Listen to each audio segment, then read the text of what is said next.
गण गणपते नमः। बोलो गणेश जी महाराज की जय।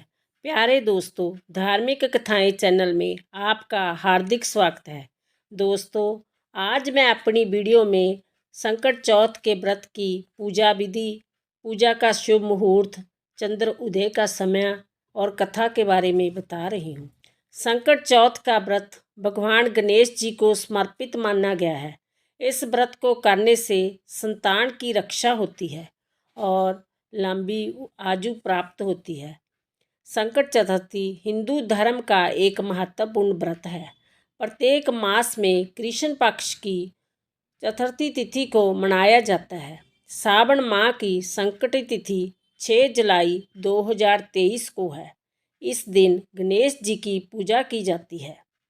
दोस्तों, यदि आपने यूट्यूब चैनल धार्मिक कथाएं लाइक और सब्सक्राइब नहीं किया तो ज़रूर करें।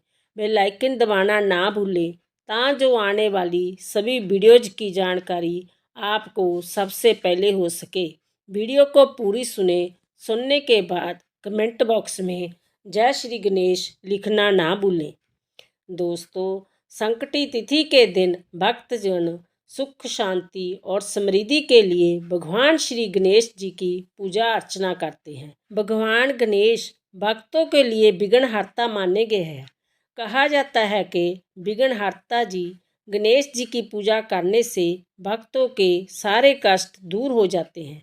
विधि विधान से संकटी चौथ का व्रत करने से ज्ञान और ऐश्वर्य की प्राप्ति होती है। तो चलिए जानते हैं संकटी चतुर्थी की तिथि और पूजा विधि के बारे में। दोस्तों, संकटी चतुर्थी तिथि की शुरुआत 6 जुलाई दिन गुरुवार को सुबह 10:08 पर हो रही है। अगले दिन 7 जुलाई 10:18 पर जय तिथि समाप्त हो जाएगी। संकटी चौथ में रात के समय चंद्रमा को अर्घ देने की परंपरा है, इसलिए उदय तिथि ना मानकर 6 जुलाई को संकट चौथ का व्रत रखा जाएगा। 6 जुलाई को गणेश जी की पूजा के लिए शुभ समय सुबह 5:26 से 10:40 तक रहेगा। आप इस मुहूर्त में गणेश जी की पूजा कर सकते हैं। दोस्तों, 6 जुलाई की रात को चंद्र उदय का समय 10:12 का है। चंद्र उदय के बाद आप चंद्रमा को अर्घ देकर पूजा करें, फिर संकट चौथ व्रत का पारण करें। संकट चौथ के व्रत की पूजा विधि। श्रावण संकट चौथ के दिन प्रातःकाल उठकर स्नान आदि करने के पश्चात पूजा घर की साफ सफाई करें और गंगा जल छिड़के। भगवान गणेश जी को वस्त्र पहनाए और मंदिर में दीप प्रज्वलित करें। गणेश जी का तिलक करें और पुष्प अर्पित करें। इसके बाद भगवान गणेश जी को 21 दुर्बा की गांठ अर्पित करें। गणेश जी को घी के मोतीचूर के लड्डू या मोदक का भोग लगाएं।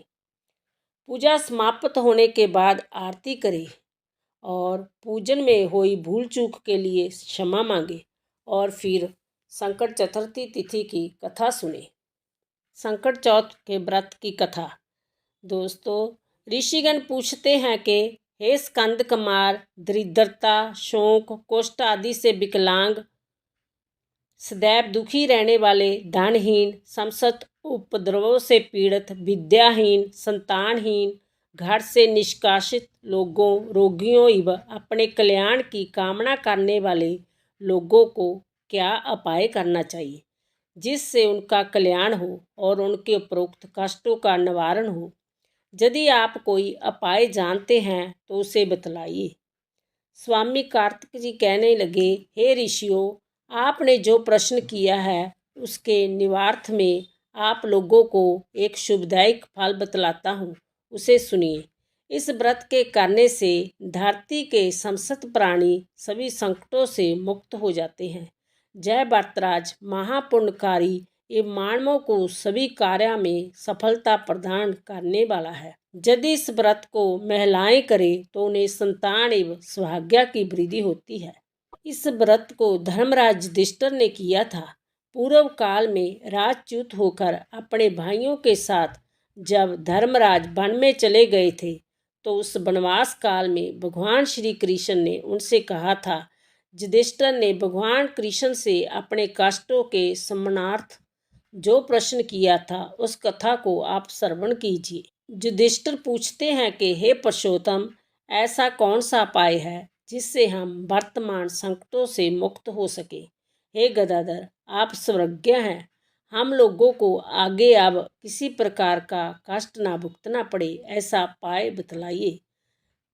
स्कंद कुमार जी कहते हैं, जब धैर्यवान युधिष्ठिर भी निर्मम भाव से हाथ जोड़कर बारंबार अपने कष्टों के निवारण का उपाय पूछने लगे तो भगवान श्री कृष्ण ने कहा, हे राजन, संपूर्ण कामनाओं को पूरा करने वाला एक बहुत बड़ा गुप्त व्रत है।